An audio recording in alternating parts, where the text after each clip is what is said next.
Assalamualaikum warahmatullahi wabarakatuh. Hello, good morning students. How are you today?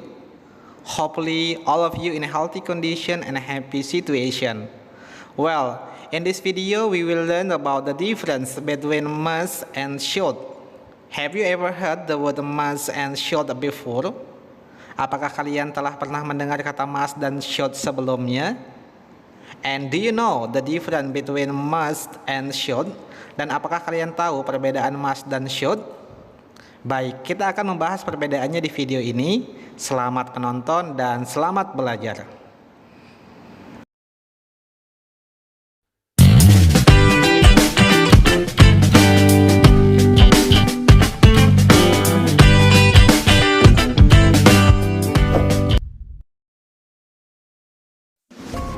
Baik, kita mulai dari definisi kata must dan should. Must itu artinya pasti atau harus, sementara should artinya seharusnya atau sebaiknya. Must dan should merupakan jenis kata kerja bantu atau istilah bahasa Inggrisnya auxiliary verb, dan biasanya ini disebut sebagai modals. Untuk modals akan kita bahas pada video lainnya ya. Kemudian must dan should digunakan untuk menunjukkan keharusan dan kewajiban. Tingkat penekanan keharusan pada kata must lebih tinggi daripada kata should. Selanjutnya rumus kalimat dan contoh kalimat. Untuk kata must, rumusnya subject plus must plus verb one plus object. Contoh kalimatnya, all students must make the final report. All students sebagai subjek, must sebagai modal atau kata kerja bantu, make sebagai verb one, the final report sebagai objek. Kemudian untuk should sama, subject plus should plus verb one plus objek. Contoh kalimatnya, you should see the doctor. You sebagai subjek, should sebagai modals atau kata kerja bantu, see sebagai verb one, dan the doctor sebagai objek.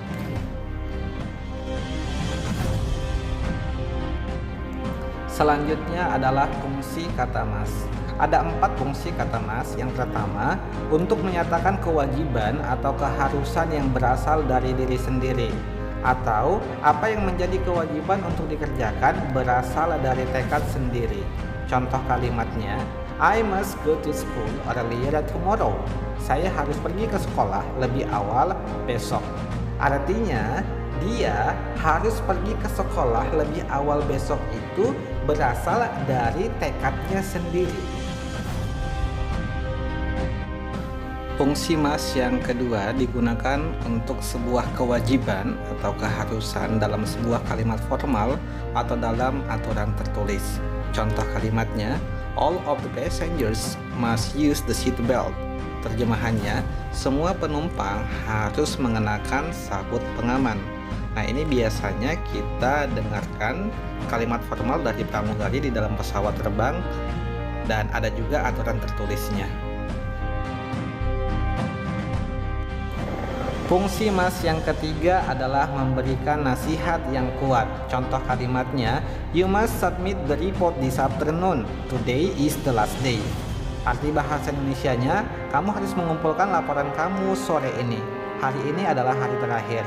Nah, dapat kita simpulkan kalau katakan sore ini dia tidak mengumpulkan laporannya, maka akan ada konsekuensi yang akan diterimanya. Kenapa? Karena hari ini adalah hari terakhir pengumpulan tugas. Fungsi must yang keempat adalah menyatakan sebuah larangan. Contoh kalimatnya, everyone must not smoke around the children. Setiap orang dilarang merokok di sekitar anak-anak. Nah, ini jelas ya, ini sebuah larangan bahwa kita tidak diperbolehkan merokok di sekitar anak-anak. Berikutnya adalah fungsi kata should. Ada 3 fungsi kata should. Yang pertama, untuk memberikan sebuah nasihat yang tidak terlalu kuat. Contoh kalimatnya, if you want a muscular body, you should exercise regularly. Jika kamu menginginkan tubuh yang berotot, kamu harus berolahraga secara rutin. Artinya ini hanyalah anjuran, kalau mau tubuh berotot ya kamu harus berolahraga, tidak menjadi kewajiban yang harus dilakukan. Fungsi should yang kedua adalah memberikan nasihat yang bernada negatif. Contoh kalimatnya, you shouldn't drink coffee every day. Terjemahannya, kamu tidak harus meminum kopi setiap hari.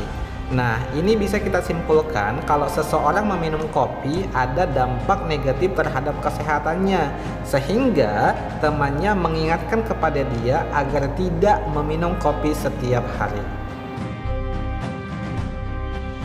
Fungsi should yang ketiga digunakan untuk menyatakan sebuah pendapat. Contoh kalimatnya, I think everybody should use bicycle to work to reduce the air pollution.